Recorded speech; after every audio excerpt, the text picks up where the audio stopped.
बिस्मिल्लाहिर्रहमानिर्रहीम। अस्सलाम वालेकुम नादरीन, आप यूट्यूब चैनल देख रहे हैं। मैं इमरान खान हूँ।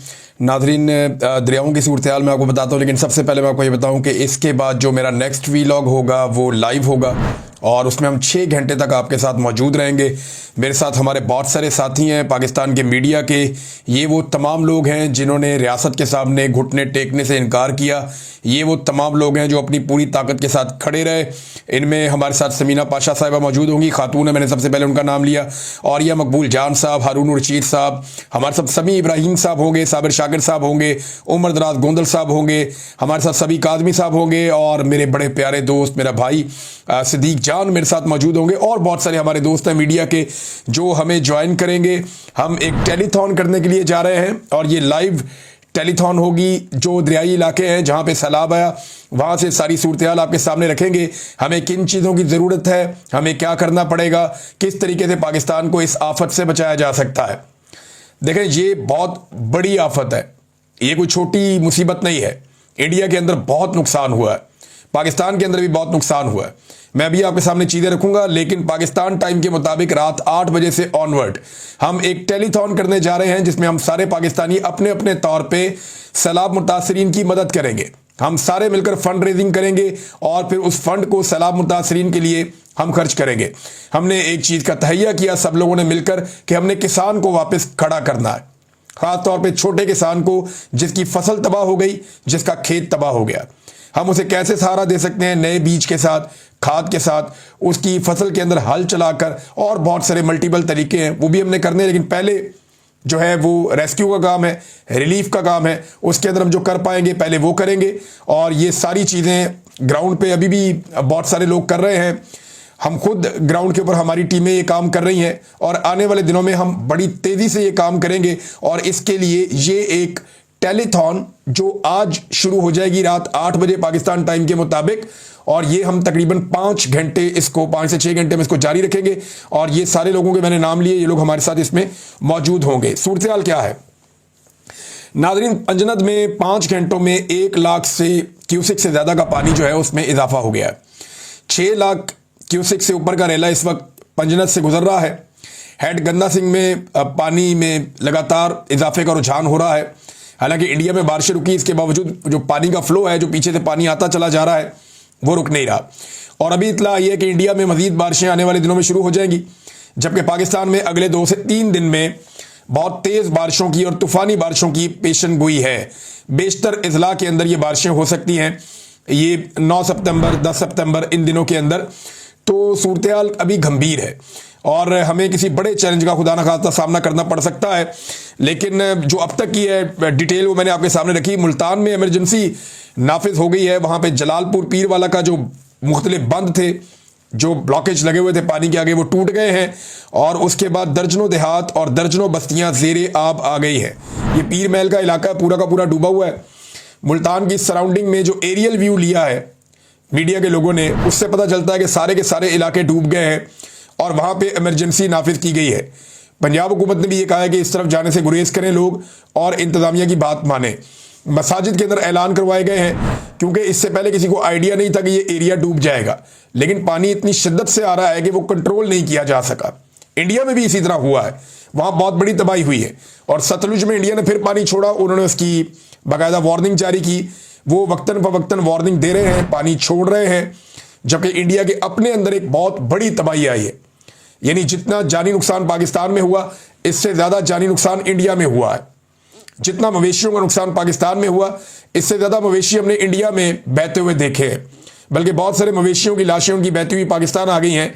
बल्कि उनकी कुछ डेड बॉडीज़ के बारे में खबरें चल रही थी कि इंडिया के साथ दरिया में वहाँ से कुछ डेड बॉडीज़ पाकिस्तान भी पहुँची हैं, इंसानों की भी।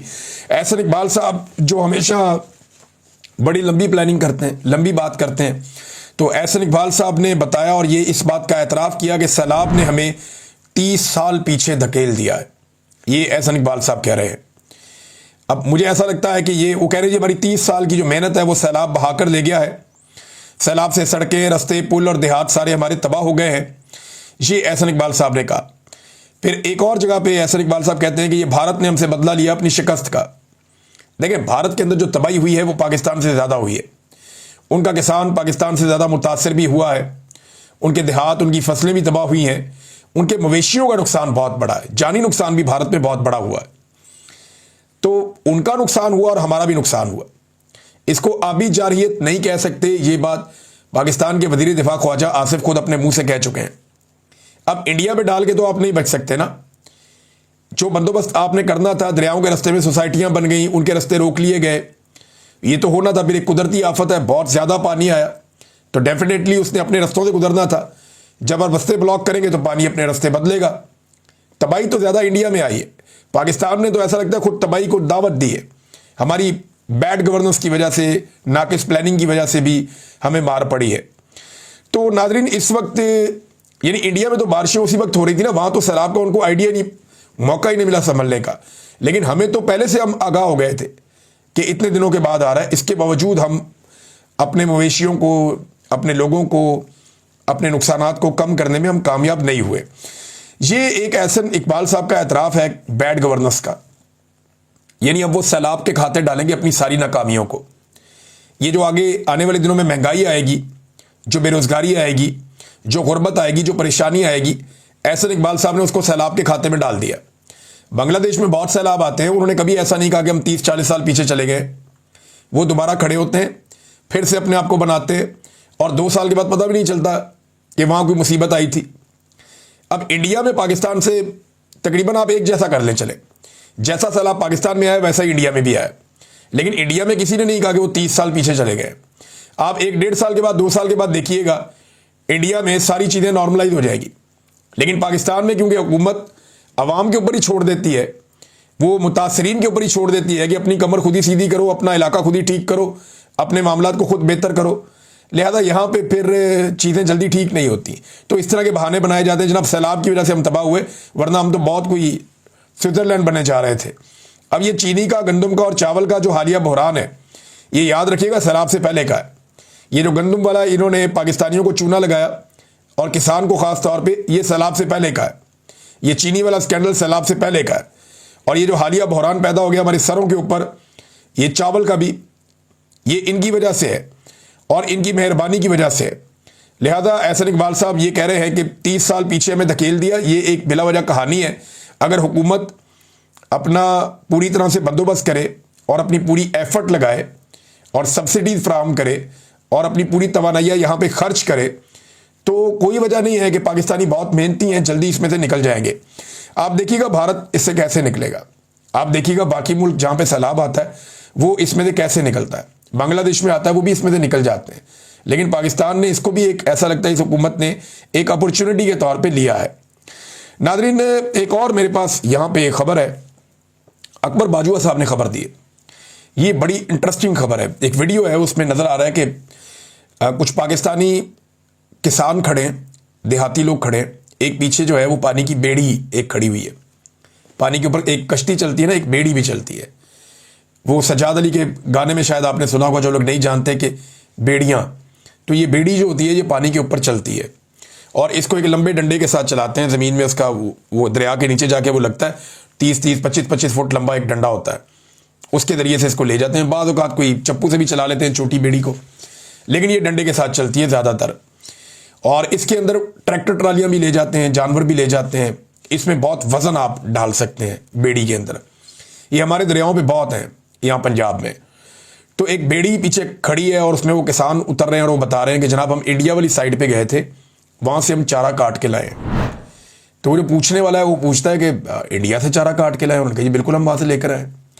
उन्होंने आपको मना नहीं किया? वो कहता है जी उन्होंने मना नहीं किया। उन्होंने कहा देखिए अगर आपके जानवर इससे ज़िंदा बच सकते हैं तो आप काट कर ले जाएँ। हमारे ये कंडों पे, किनारों पे जो चारा जितना लगा हुआ है ये आप ले जाएं काट के और जाके अपने जानवरों को आप दें। वो कहता है उन्होंने मना नहीं किया हमें, बल्कि वो बहुत अच्छे हैं, उन्होंने हमें अलाउ कर दिया कि एक मुसीबत आई हुई है, एक परेशानी है, अगर ये पाकिस्तानी है तो क्या हुआ, जानवर इनके मर रहे हैं। उन्होंने कहा जी हमें हुकूमत की तरफ से कोई इमदाद नहीं पहुंची, हमें पाकिस्तान वाली साइड से कोई चीज़ नहीं मिली, हम इंडिया वाली साइड पर जाते हैं, चारा काटते हैं। उसने पूछा BSF आपको मना नहीं करती? तो उन्होंने कहा जी वो हमारी मजबूरी समझते हैं। वो कहते हैं अगर आपका इससे गुजारा होता है तो आप काट कर ले जाओ। तो हम जाते हैं और जाकर काट कर ले आते हैं। ये एक बड़ा अच्छा जेस्चर है। और देखें दोनों तरफ बॉर्डर के एक ही तरह के लोग रहते हैं। अच्छी बात यह है कि इंसानियत के नाते एक दूसरे के जानवर बचाना, एक दूसरे की इंसानों की जानें बचाना, ये बहुत ज़रूरी है। और ये कई मरतबा ऐसा हुआ कि दोनों तरफ के लोगों ने एक दूसरे की जान भी बचाई किसी आफत की सूरत में। तो ये किसानों ने जब ये दिखाया तो वो वीडियो बड़ी बड़ी ज़बरदस्त वीडियो है कि अगर अमन हो और प्यार मोहब्बत से रहें हमसाए और शरारत ना करें और जो बड़े मसाइल हैं उनको हल करें तो बड़ा पोटेंशियल है इस खित्ते के अंदर आगे बढ़ने का। नाज़रीन, एक और चीज़ मैं आपको बताता हूँ, ये रेस्क्यू इस वक्त सबसे मेन इदारा है जो दिखाई दे रहा है। अगर रेस्क्यू को टिकटॉक्स के लिए इस्तेमाल ना किया जाए तो मैंने पहले भी कहा कि अगर किसी ने सबसे ज़्यादा सरगर्मियों में हिस्सा लिया लोगों को बचाने की, वो रेस्क्यू है इदारों में से। पाकिस्तान के जितने इदारे हैं सारे इदारों को आप एक तरफ करें और रेस्क्यू अकेला जो है उसने बहुत काम किया है। ये इदारा परवेज़ इलाही साहब ने बनाया था, लेकिन शहबाज शरीफ साहब ने रेस्क्यू के इदारे से बदला लिया, दो इदारों से। परवेज़ इलाही साहब ने ट्रैफिक वार्डन बनाए थे और एक रेस्क्यू 1122 बनाई थी। इन दोनों से शहबाज शरीफ ने बदला लिया। वार्डन्स की तो कई सालों तक उन्होंने तनख्वाहें नहीं बढ़ाई, उन्हें बहुत तंग किया। वो बेचारे एहतजाज करते थे, रोते पिटते थे कि जनाब परवेज़ इलाही का इसके ऊपर छाप है, लिहाजा हमने इसको चलने नहीं देना। दूसरा जो आपका ये था रेस्क्यू 1122, शहबाज शरीफ साहब ने इसको भी इसकी वो हालत कर दी कि यहाँ पे मेरे पास ये खबर है, ये देखें, ये इस खबर के अंदर बाकायदा ये इश्तिहारात छपे हुए हैं और ये इश्तिहारात अखबार के अंदर छपे हुए हैं और लिखा हुआ है आपका माली ताउन जिंदगी बचाने में मुआवन, donate to rescue 1122 to save lives. यानी रेस्क्यू 1122 को आप डोनेशंस अपनी दें, यानी चंदे पे चलने वाला इदारा इसको बनाकर रख दिया।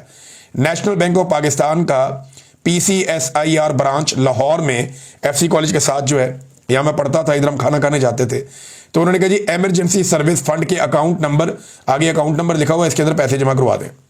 तो शहबाज शरीफ के दौर में इसी रेस्क्यू 1122 को चंदे से भी चलाया गया और फिर जब पाकिस्तान तहरीक इंसाफ का दौर आया तो उन्होंने हर जिले तक इसको फैलाया। परवेज़ इलाही वापस आ गए ना, स्पीकर बन गए पंजाब असम्बली के, उस्मान बुज़दार वज़ीर आला बन गए।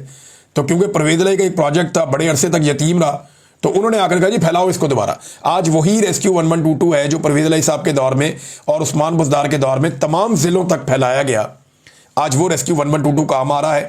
अगर मरियम नवाज साहिबा अपने टिकटॉक रोक दें, ये जो थोड़ी देर के बाद जाके रेस्क्यू वालों को सबको इकट्ठा कर लेती हैं और उसके बाद वहाँ टिकटॉक्स बनते हैं, अगर ये चीज़ें रोक दी जाएं तो मुझे उम्मीद है कि ये लोग मजीद काम कर सकेंगे, इनके ऊपर से दबाव हट जाएगा।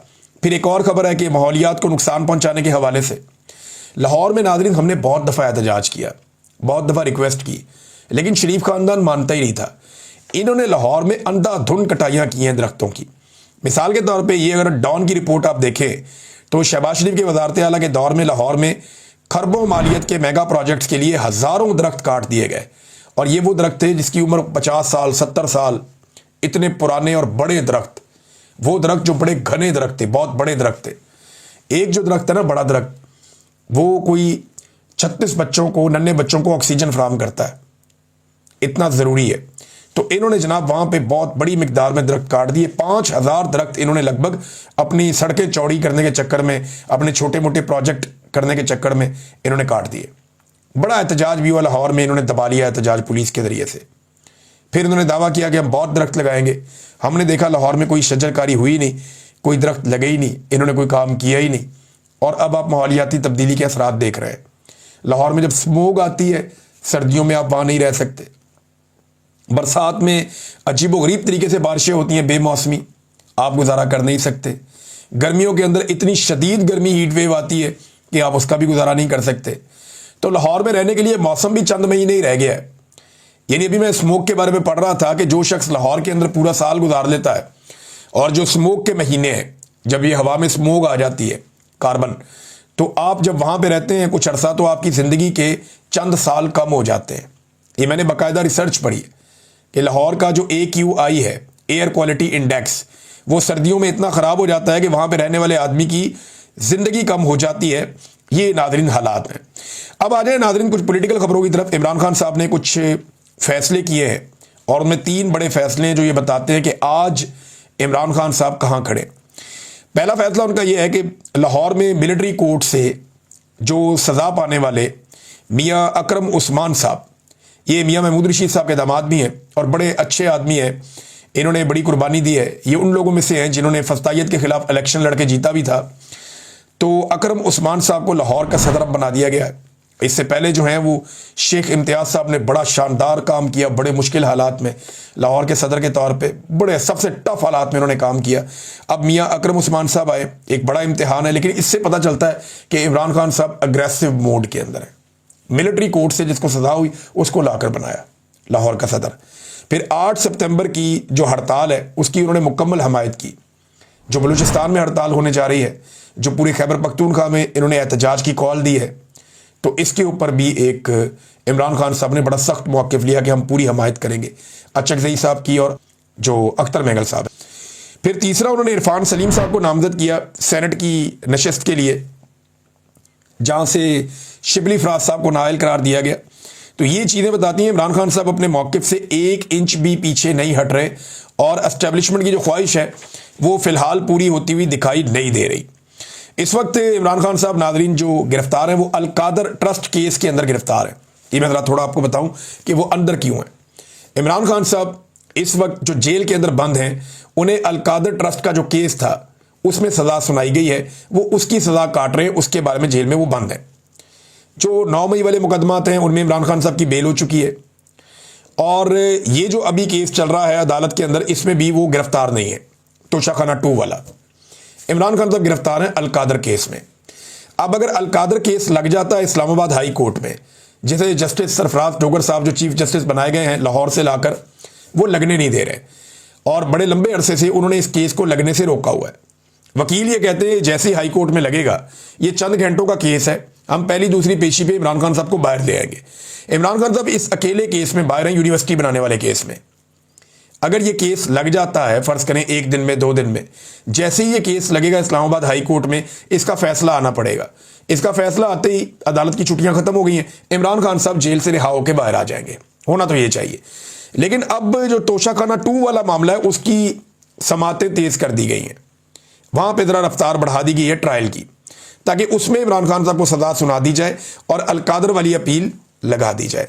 अगर अल-कादर वाली अपील लगा दी जाती है और तोशाखाना 2 के अंदर सजा सुना दी जाती है, तो फिर इमरान खान साहब को अगर अल-कादर में बाहर भी छोड़ देते हैं तो तोशाखाना 2 में वो जेल काटते रहेंगे।